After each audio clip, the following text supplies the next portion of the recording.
Is this movie worth the hype over 10 years later? Let's go.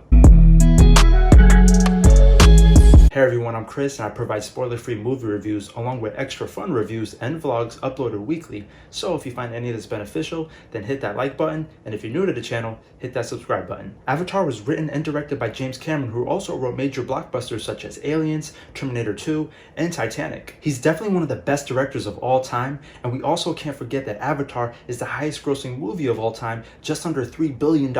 Avatar released in theaters back in 2009, and it kind of almost felt like yesterday. And this movie includes actors such as Sam Worthington, Zoe Saldana, Sigourney Weaver, Michelle Rodriguez, and Stephen Lang, just to name a few. And now some of you might be like, oh yeah, I remember that actor was in this movie. It's been a while. And listen, if it's been a while, if it's been a minute since you watched this movie Avatar, then this movie review right here is to catch you up to speed. But like all my other movie reviews, this review will also be spoiler free because that's just how we do it around here. No deep dives, just surface level where we talk more about the production side of things. But with this being the most watched theatrical movie of all time, then most of you probably watched this movie already and know what I'm talking about. I wanted to do this movie review for my channel because I just recently watched it in theaters in IMAX 3D.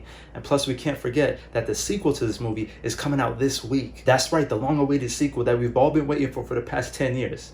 I shouldn't even say long awaited, right? Because I don't think no one's been asking for this, let alone no one expecting this. But after watching that trailer to Avatar: The Way of Water, god damn, I'm gonna give my thoughts at the end of this review about that. But back to Avatar and the world of Pandora. Yes, Pandora. I know it sounds familiar. You might have forgot if it's been a while. But Pandora is the planet that hosts an indigenous population known as the Na'vi. The main protagonist of the story is Jake Sully, who had a brother named Tommy, who was a trained scientist to become an avatar, which is a remotely controlled body that resembles the Na'vi. Now, Tommy actually died from other causes, so now Jake has to take over the mission since him and his brother are twins and they share similar DNA. Jake got severely injured in the military as a Marine, and now he's paralyzed, handicapped from the waist down, so he agrees to replace his brother so that he can afford to get the surgery and get his old life back. But back to the Avatar. These avatars are grown from human DNA mixed in with the DNA from the Na'vi, and the human body connects and links with the avatar through the nervous system. Now, the only reason us humans are there on the world of Pandora is to collect as much of this rare resource as we can, known as unobtainium. We're willing to trade with the Na'vi, but they're peaceful and need nothing. The conflict is that the majority of this resource is located by their sacred tree, which is pretty much the Na'vi's home base. So now there's always conflict between the military, corporate, and the scientists on what's the best way to invade the planet. You have the scientists who just want to learn from the world and the Na'vi culture, and then you have the corporate who's just trying to save time and money, and then you have the military. Well, you know, the military in this movie, they're just crazy and ready to let loose on war. The military and corporate try to remain as patient as possible as they wait for the scientists to find a peaceful negotiation, and that's where Jake Sully, the main protagonist, comes into place. And now the Colonel, as you remember, he's the antagonist. He's a ruthless war leader, and he works with Jake Sully, or I should say Jake Sully works with him or for him, because he wants Jake to work with the Na'vi, gain their trust, and provide intel back to the Colonel, give him as much information as possible so that their military has the advantage in case the Na'vi don't cooperate. Our military is way more advanced with guns, ammo, and explosives, whereas the Na'vi use poison arrows and connect with animals. The Na'vi are so technologically inferior that they call the humans sky people since we fly airplanes. However, the Na'vi have something we don't, which is Awa, and this is pretty much their god made of all living things who they trust and live by. This spirit is how they connect with the world and animals, where everything is synced in somewhat a global network. Jake is more of a security avatar for the scientist avatar since he's not a trained scientist but a Marine. Eventually he gets accepted by the Na'vi to learn their ways, so now the daughter of the chief must train him. Now Jake eventually starts to play both sides since he falls in love with the world of Pandora, its people, and you can't forget his boo thing, Neytiri, played by Zoe Saldana. Okay, so hope that I was able to refresh your memory, get you back on track, ready to watch the sequel. Let's hope this second movie is not a repeat story of the first. When you think about it, the plot of this movie is nothing innovative, right? It's nothing fancy, it's nothing special. It pretty much resembles the movie Pocahontas disguised as blue aliens. Speaking of Pocahontas and Disney, this movie also reminds me of Tarzan and The Lion King. Stick with me, all right? Don't go, stick with me. Hear me out. I know you remember in Tarzan when him and Jane were running, swinging, and grinding on those trees. I mean, he was kind of showing her the ways of the jungle, very similar to the couple in this movie, but roles reversed. Plus in The Lion King, I know you remember the classic love scene with the Can You Feel the Love Tonight song with Simba and Nala. Simba and Nala. Same vibes with this movie, Under the Seeds of the Sacred Tree. Oh, nah, Ewa. Don't do it. Don't do it. Same vibes. Same vibes. And on top of that, this movie is also currently streaming on Disney Plus, so there's a pattern. Just saying. Go rewatch. Let me know if you catch the same vibes. I'm telling you. pay attention. I also see online in the comments that many people say that James Cameron got this story from the other movie Dances with Wolves. I haven't heard of this until now, but it appears to be a movie from 1990 directed by Kevin Costner, who also acted in the movie. Let me know down in the comments if you watched this movie and if you think this movie is worth checking out. Now, although the plot is what it is, I have to give credit to the details of the script when it comes to the world building of Pandora and the idea of the Avatar. I'm talking how everything is connected, from the bond of the Na'vi with the animals to the nature with all the colors and how alive and interactive the environment is. Along with that, you have the made-up language that they use in the film, which is very impressive, along with all the different locations in the world of Pandora, such as the Hallelujah Mountains that float up in the sky. So the writing is interesting when it comes to all that. However, if you rewatch this movie today, over 10 years later, if you're like me, you might notice a lot of tacky one-liners that majority of the characters use. Let me know down in the comments if you guys agree, or if you remember those corny lines such as muzzle your dog, or let's dance, or I gotta make it home by dinner. Say what? Like what? I think that last line was from the villain of the story. Remember the colonel I was telling you about, that crazy war hero?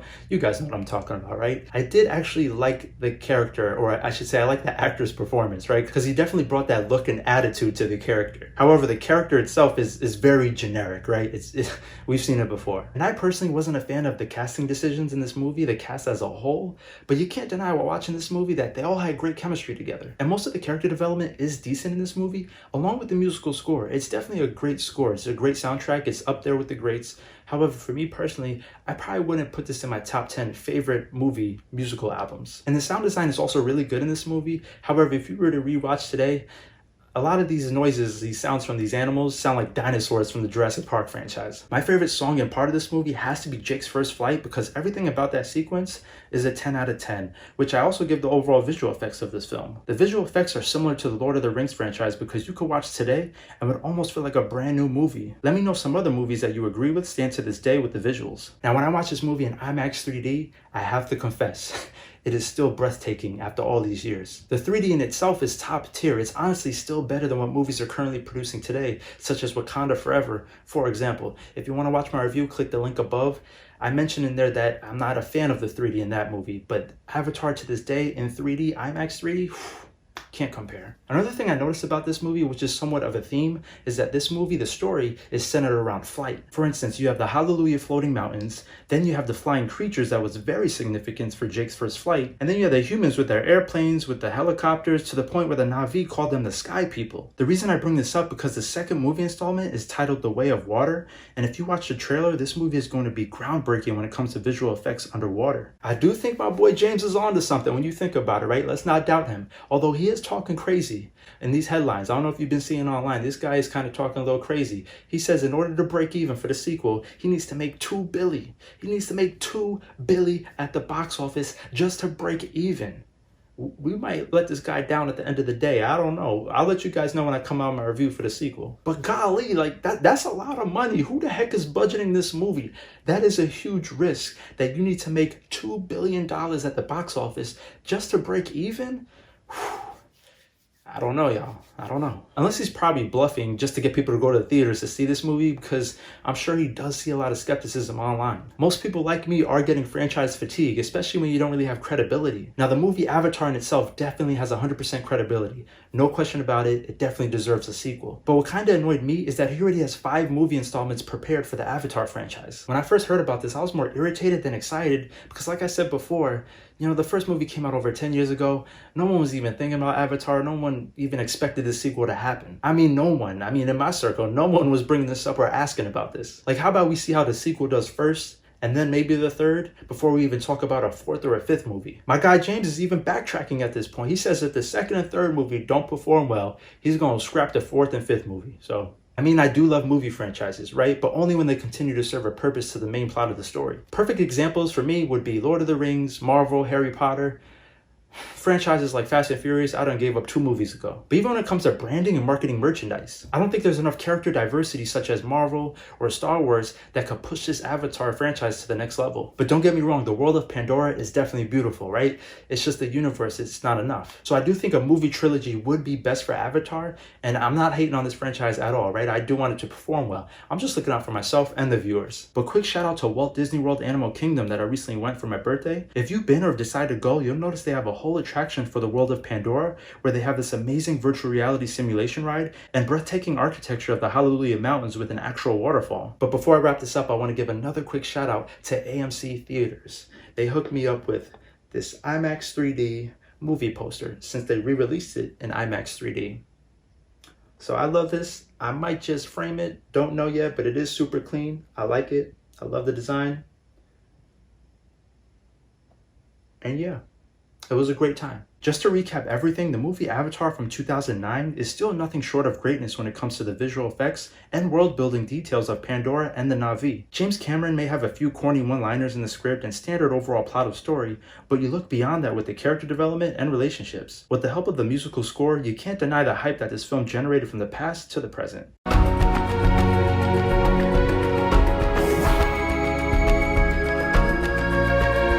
If you enjoyed this video, make sure you hit that like button, and if you want to see more, just subscribe. If you want notifications for new uploads, hit that bell icon. Also, if you could share this video with your family and friends, I would greatly appreciate it. I hope this movie provided familiar yet better insight into the movie Avatar, and let me know down in the comments if you guys agree, disagree with my thoughts. Thank you so much again for watching. I really do appreciate it. I'll see you all on the next one.